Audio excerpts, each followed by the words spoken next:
de se cumprir.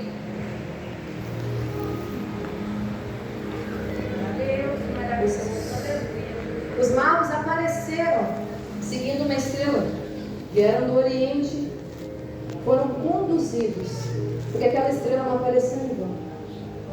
Quando eles foram conduzidos, eles chegaram em Jerusalém, perguntando: onde está o menino, onde está o recém-nascido, onde está a criança? Que criança? Rei dos judeus. Só que Jesus havia nascido em Belém. Jesus não havia nascido em Jerusalém. Eles deduziram o quê? Se o rei dos judeus nasceu, está na principal cidade.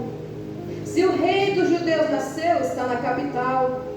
Se o rei dos judeus nasceu, provavelmente está no palácio. Só que o nosso Deus é um Deus que trabalha de um jeito diferente do que os nossos olhos veem. Os nossos olhos humanos, como aqueles magos, imaginariam isso. Imaginariam que eles estariam na principal cidade, num lugar luxuoso, num lugar com riquezas. Mas não, Cristo estava lá em Belém. Eu acho incrível.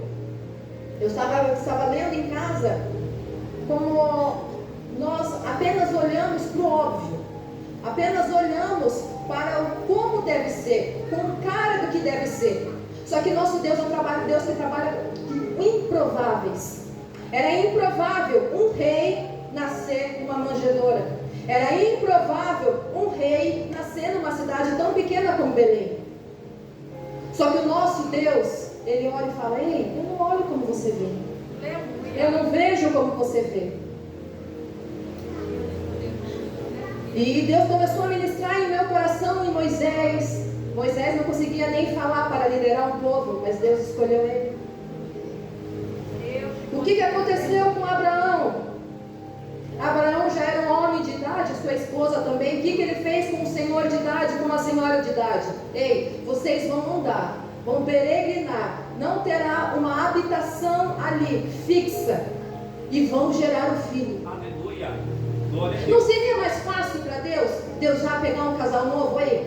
A minha descendência virá de vocês, vocês são novos, aguentam ficar aí caminhando, aguentam, conseguem ter vários filhos, mas não. Ele não trabalha com o óbvio, ele não trabalha com o que nós julgamos ser mais correto, mais fácil. Não, ele escolhe aquele que ninguém imagina, daquele lugar que ninguém imagina. Ele foi lá e escolheu. Ele escolheu Davi, que ninguém, nem mesmo a família dele dava crédito. Ei, tu serás rei. Glória a Deus. Davi não tinha porte de rei, Saul tinha. Saul tinha beleza. Mas não era isso que Deus procurava. Deus procurava um homem segundo o seu coração. Aleluia. Um improvável aos olhos humanos. E muitas vezes na igreja nós somos assim, como os magos. Aquele tem porte de pregador, aquele tem porte de diácono. Olha só, tá vendo como aquele fala bem? Eu acho que ele vai ser professor, eu acho que ele vai ser um pastor.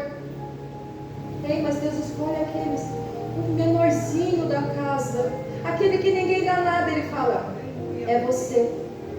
É você que ninguém viu, ninguém vê, que passam, que desviam o olhar de você. É você que eu escolhi. Aleluia.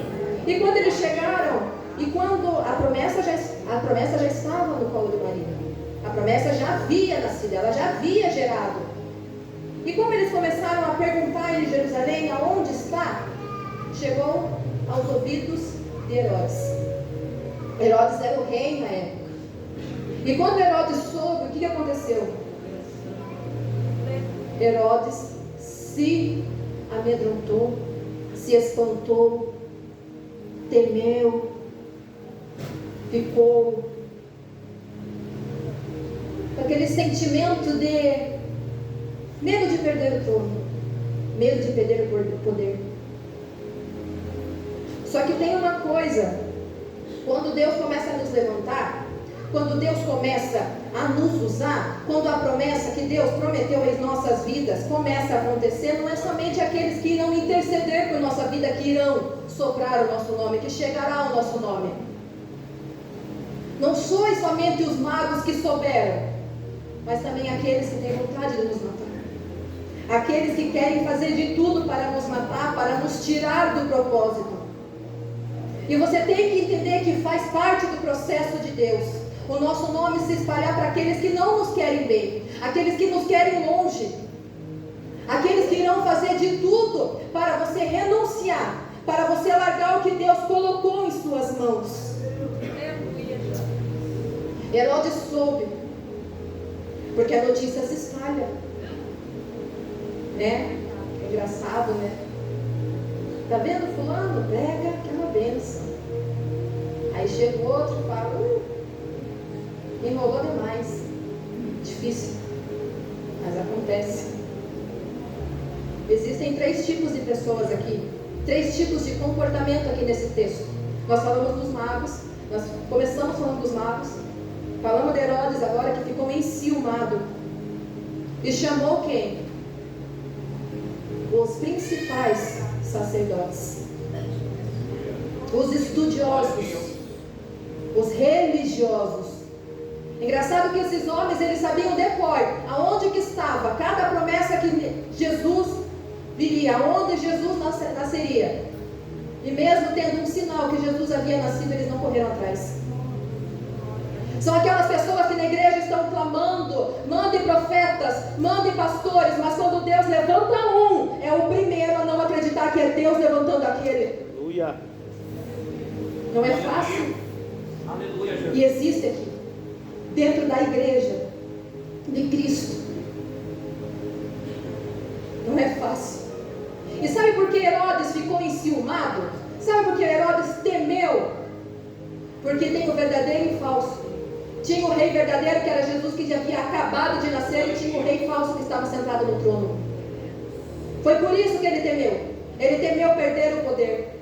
Ele temeu perder o status. Ele temeu perder aquilo que ele achava que tinha o controle de alguma coisa.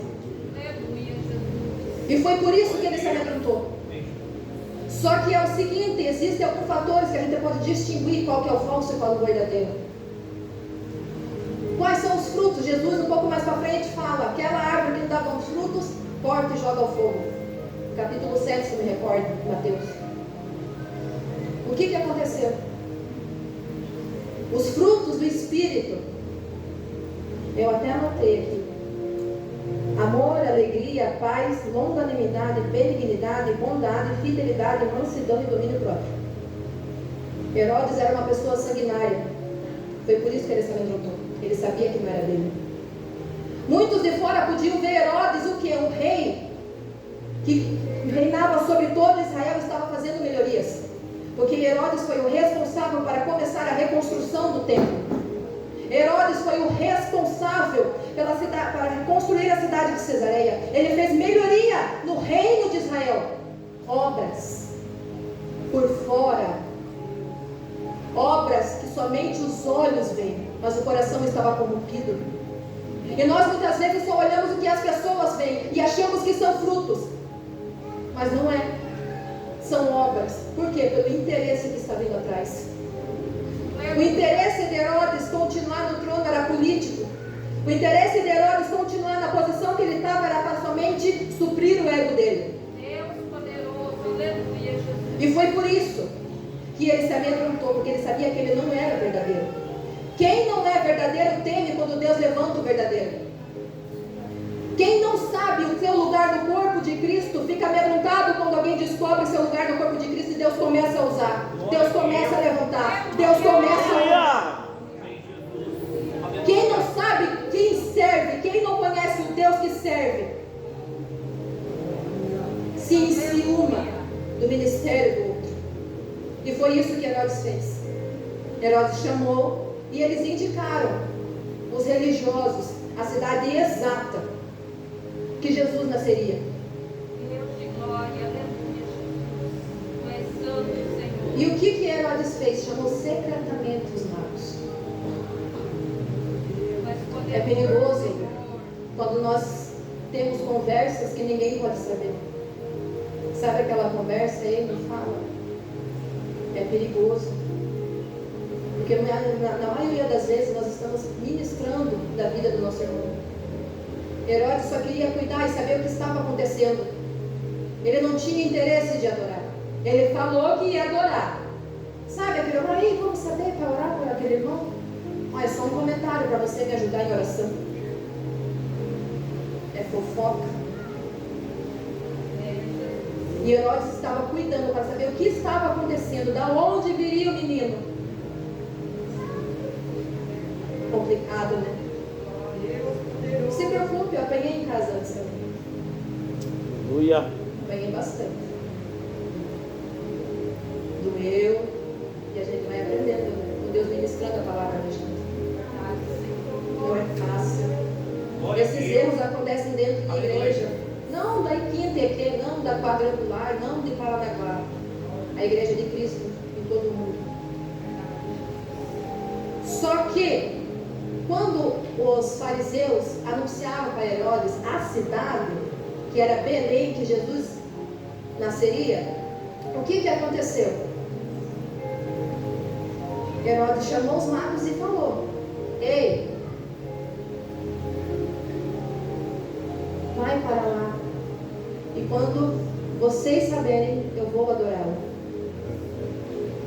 Lábios mentirosos de Herodes, falsa adoração, adoração por fora. Herodes sabia, quando houve, sabe qual é o problema? Que quando era apenas nos livros a promessa que Cristo viria, não tinha problema para Herodes. Quando era apenas profetas falando que viria o Messias, não tinha problema para Herodes. O problema foi quando nasceu. Enquanto Maria estava gerando, não tinha problema algum. O problema foi quando pegou o menino nos braços. O problema é muitas vezes quando Deus começa a usar profetas, começa a usar homens e mulheres de Deus. Ei, tu vai ser pregador. Ei, tu vai ser um missionário. Ei, tu vai ser um pastor. Aí todo mundo dá glória. Aí todo mundo gosta. O problema é quando Deus começa a levantar. Aleluia. O problema é quando a promessa nasce. Esse é o problema. Por quê? Porque acha, igual o filho pródigo, acha que vai tomar o seu lugar. Acha que vai tomar, acha que vai fazer, como se Deus não tivesse um propósito para cada um. Por quê? Porque não sabe quem é no corpo, não se conhece, não sabe os propósitos, que Deus trabalha com propósitos, que Deus trabalha com ciclos, que Deus trabalha de tempo em tempo, de uma forma diferente com cada um. Não sabe.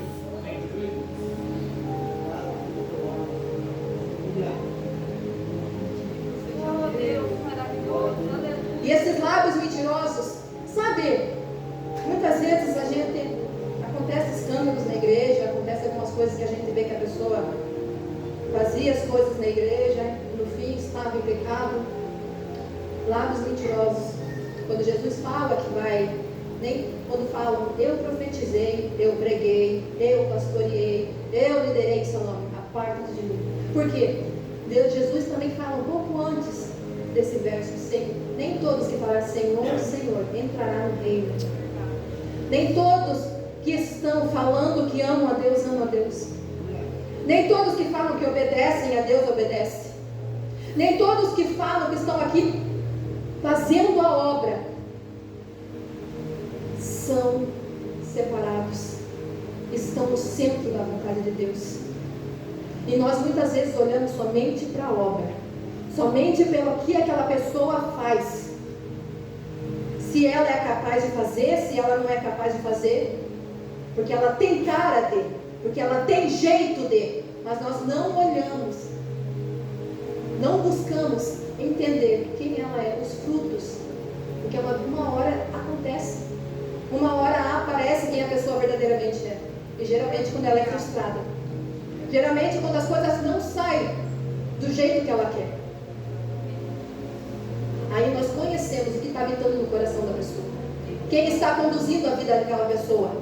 Herodes mostrou, ele se enervou, por quê? Porque ele foi frustrado, porque não saiu do jeito que ele planejou, do jeito que ele estava idealizando, continuar no reino bem tranquilo. Só que ele não sabia que quando ele avisou a cidade e os magos foram até Belém, ele estava sendo direcionado por Deus. Por quê? Porque os magos imaginavam: ah não, mas era necessário os magos chegarem para eu adorar. Eu acho lindo que desde da genealogia de Jesus, quando nós pegamos para ler, existia gentios, não apenas o povo de Israel. Deus sempre colocou gentios, sempre colocou povo que não era para ser aos olhos dos israelitas. Povo que não merecia ser, Deus colocava ele: não, vai fazer parte da genealogia do meu filho, que eu verei mandar para este mundo. Aleluia.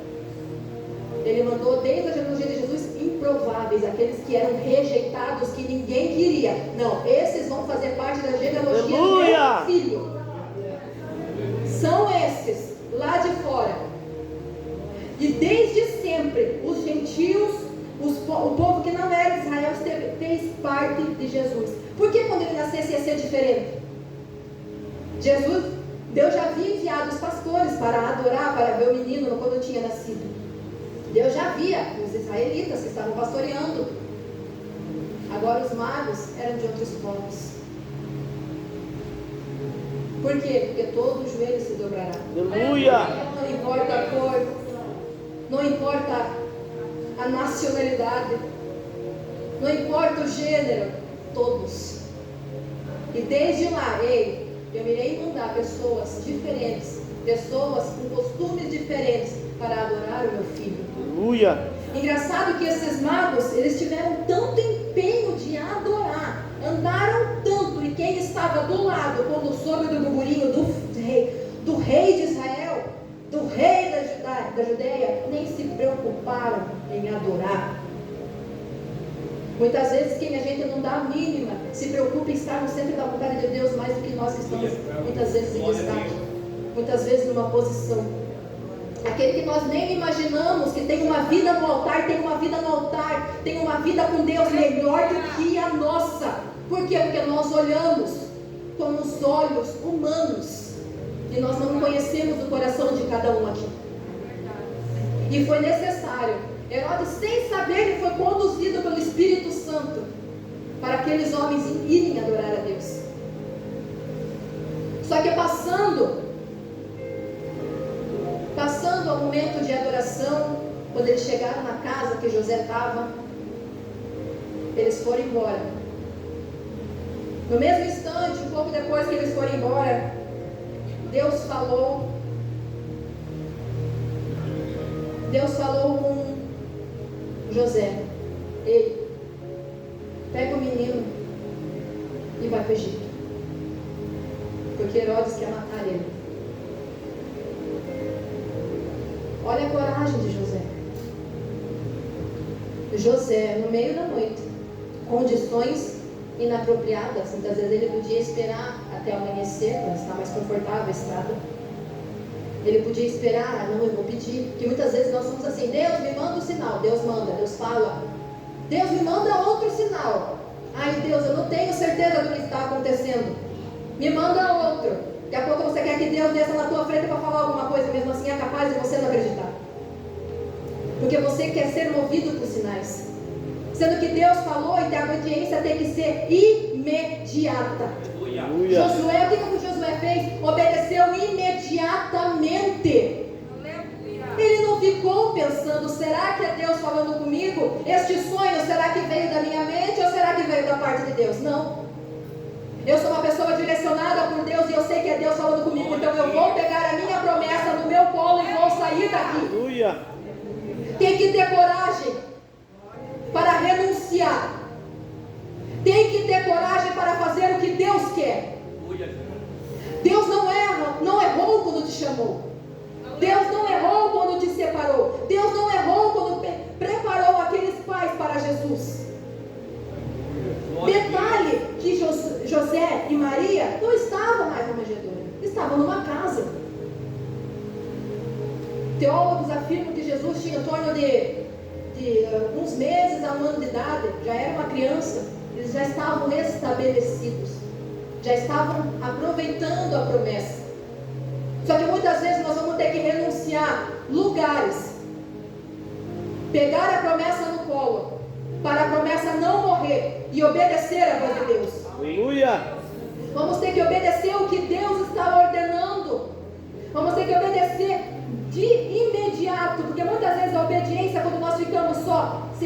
sinal. O que era para ser nosso passou a nossa vez. Deus levantou outro. Aleluia. Não é fácil. E José pegou a promessa e se escondeu. Era necessário se esconder. Aleluia. Era necessário se retirar. José renunciar. José estava numa casa. O que a casa, muitas vezes, casa significa? Lugar seguro, acomodado, conhecia a vizinhança, né? Ele foi para um lugar desconhecido, onde ele conheceria pessoas novas. Teve que deixar pessoas velhas. Eram ruins? Não. Se fossem ruins, ele não ficava por lá.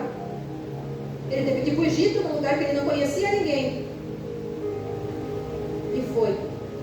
Só que novamente eu venho falar de Herodes. Se Herodes não tivesse mandado os magos para lá e adorar, não teria presente para Jesus. E muitas vezes Deus vai nos conduzir para nos esconder. Só que você não tem que temer. No esconderijo, o direcionamento que Deus te manda, o que acontece? Deus manda a provisão. Aleluia. Deus não deu só um lugar. Ei, vai para aquele lugar. Não. Deus deu a provisão. Deus deu cuidado. Deus vai enviar pessoas. Deus vai enviar dinheiro. Deus irá abrir portas. Quando Ele manda você seguir uma direção, não é para você saber o que você irá fazer. Deus, é para ir para a esquerda? Mas tá bom. Mas no caminho da esquerda tem umas coisinhas assim, eu não conheço, nunca fui por lá. Não, vai. Deus não quer nosso questionamento. A obediência tem que ser imediata. Quem tem filho sabe, quando o filho não obedece de imediato, ele tem vontade de pegar o chinelo e bater. Por que com Deus você demora tanto para obedecer? Aleluia. Por que com Deus você quer ficar esperando momentos, sinais? Para quem tem filho, isso daqui é maravilhoso, porque você entende. Se teu filho ficar esperando, você dá mais um sinal.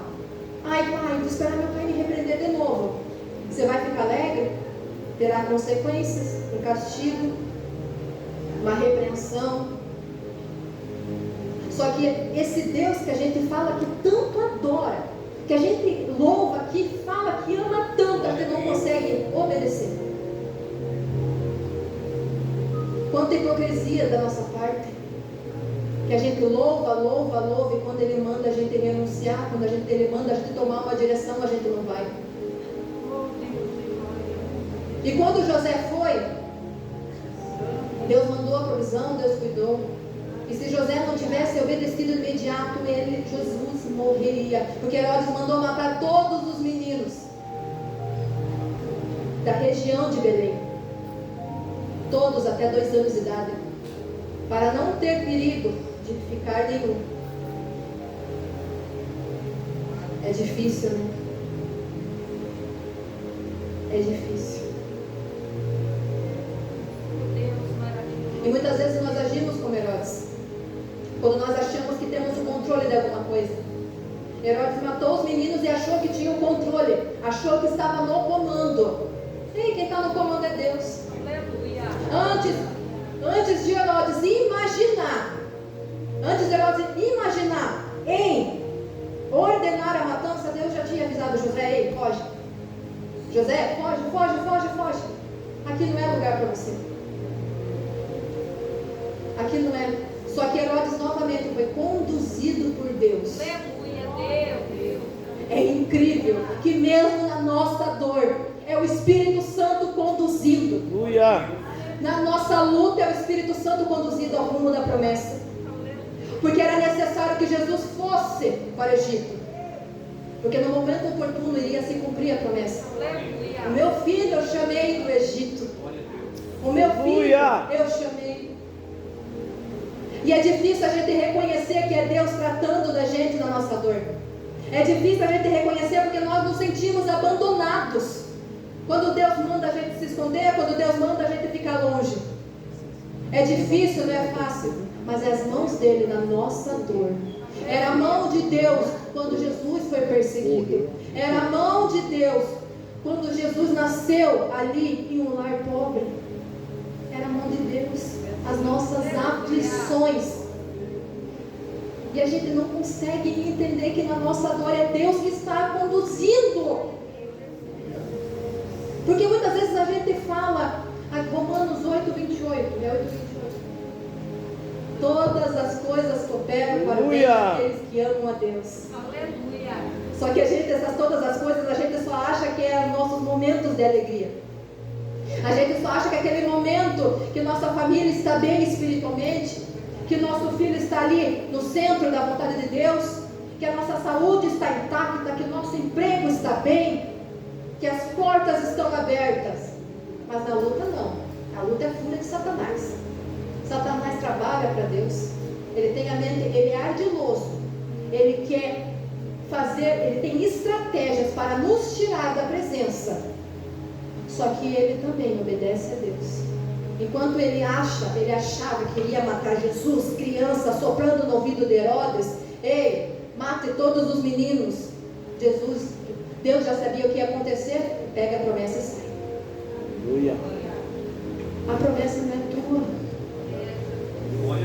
A promessa é dele.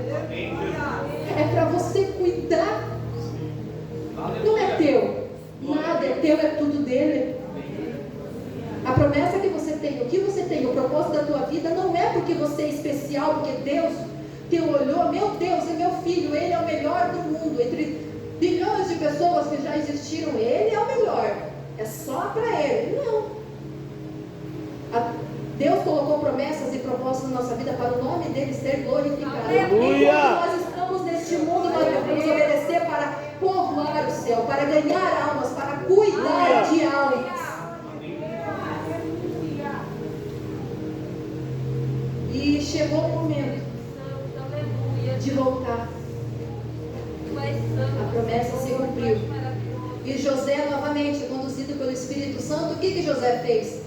Olha, eu não vou ficar nessa cidade porque é perigoso. Eu vou para Nazaré. E numa decisão de José, outra promessa se cumpriu.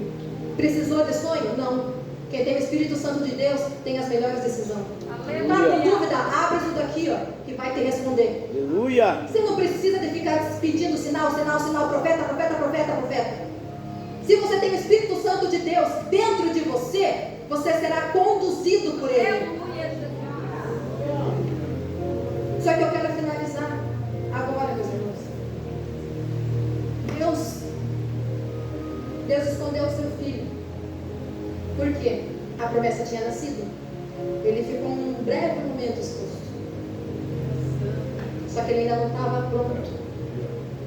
Ainda não era tempo de ele se expor completamente. Já havia saído a notícia que o rei dos judeus nasceu.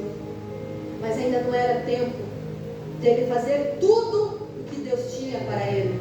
A promessa já estava no colo. A promessa já tinha sido gerada. Profetas já tinham falado, já tinha se cumprido. Estava maravilhoso. E muitas vezes assim, a gente não entende porque Deus nos esconde. A gente não entende porque portas se fecham. Herodes continuou no trono. Um falso rei. Herodes continuou fazendo. E aí? O verdadeiro estava o quê? Escondido. Deus escondeu o seu filho. Por que você fica aflito quando Deus te esconde? Por que você não gosta quando Deus te esconde? Por que você acha que começou a nascer o que Deus colocou na tua vida? Quando Deus fecha as portas, você acha que não é mão de Deus? Hein? Porque a gente acha que é só aqui, subir, mas tem um momento que Deus vai e fecha a porta. Aí se você continuar, você vai morrer. E eu vou te esconder. Porque muitas vezes a gente fala, é tão bonito. É tão bonito o Salmos 91. Aquele que habita. Aquele. Né? A gente gosta de falar. Só que você não sabe a grandiosidade daquele. No meio de multidões, ele te separou. Aleluia. Para colocar as mãos sobre você. Aleluia. Habitação, aquele que habita, aquele separado, aquele que é meu filho, aquele que eu quero honrar, aquele que eu quero usar, aquele separado. Aleluia. Habita. Habitação, o que é habitação? Habitação não é um lugar que nós saímos e voltamos. Saímos e voltamos. Não. É o lugar que você está todos os dias. Aleluia. É um lugar que pertence a você. A sua habitação pertence a você. E você habita debaixo das mãos de Deus. Aleluia. O descanso, a sombra do Onipotente descansará. Quando foi escondido José, o que aconteceu? Deus mandou provisão. Ele estava descansado. Ele não precisaria se preocupar com a provisão, com o alimento para a sua família. E Deus vai cuidar de você quando você estiver escondido. Você não vai morrer. Não irá te faltar nada porque as portas se fecharam. E eu vou parar aqui, meus irmãos. Eu quero que vocês coloquem uma coisa na cabeça. Vocês podem estar escondidos, mas não estão desamparados. Aleluia. Quando nós falamos do Salmo 91, o que é? Tu és meu refúgio, a minha fortaleza, segurança. Glória a Deus. Segurança, mal nenhum vai vir. Você acha que mal vai vir? Você acha que o barco vai afundar? Você acha que a tempestade não vai passar? Que o deserto não vai passar? Mas você está escondido, com a mão do Todo-Poderoso estendida sobre a sua cabeça. Não tema o esconderijo. Não tema estar escondido, pois é um privilégio de filho. Assim como Deus escondeu o filho dele, a promessa cumprida, Ele vai esconder você também. São ciclos, são tempos. Mas não é porque você está escondido que a promessa deixará de se cumprir. Aleluia. Amém, igreja? Amém. Eu gostaria de perguntar se tem alguém, não posso deixar de perguntar, se tem alguém para Cristo nessa noite. Glória a Deus. Amém. Amém. Gostaria de agradecer a oportunidade. Amém. Lembre-se, é um privilégio de filho. Ele te conduz para lugares que você irá estar escondido. Mas você não deixou de ser verdadeiro. A promessa não deixou de estar na sua vida. Só pegue nos braços com carinho aquilo que Deus deixou nas tuas mãos. Renuncie o que for necessário, renuncie lugares, mas obedeça, porque Deus está cuidando de você. É cuidado de Deus. Esconderijo é cuidado do pai para com o filho. E não tema, porque Ele é o Deus que conduz até os teus inimigos, até o inimigo, até o opressor, para que os propósitos dele na sua vida se cumpram. Amém? Deus abençoe, meus irmãos. Em nome de Jesus.